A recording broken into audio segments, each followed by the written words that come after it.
আজকে আমি বাজার থেকে হচ্ছে ওই ধুই মুখ কিনে নিয়ে আসলাম, সস্তা পাই ব্যাগ বুঝাই করে নিয়েছি।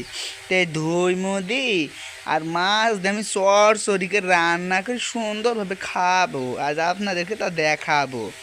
তো পুরা ভিডিওটা দেখুন। তো প্রথমে এই করে আপনারা সিলি নিবেন, ঠিক আছে, মধু।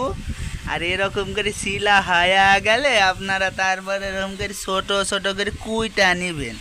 তো দেখতে পাচ্ছেন আমরা কিন্তু ছোট ছোট করে কুইটো নিয়েছি। কুইটো নেওয়ার পরে আমরা এরকম করে মাছগুলা সুন্দর করে চড়চড়ি করে খসমসি করে ভাজিয়ে নেব।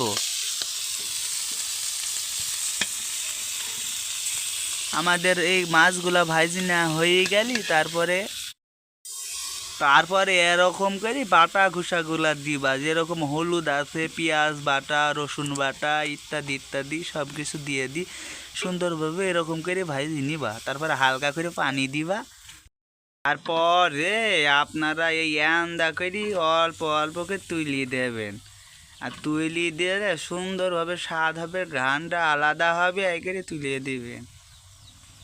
তো দেখুন আমরা তুলি দিচ্ছি।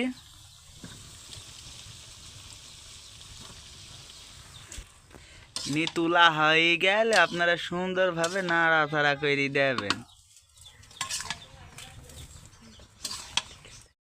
তারপরে আপনারা এরকম করে একটা একটা করে মাছ আর ভিতরে দিয়ে দিবেন, দিয়ে অনেক স্বাদ ঘুরিয়ে আসবে।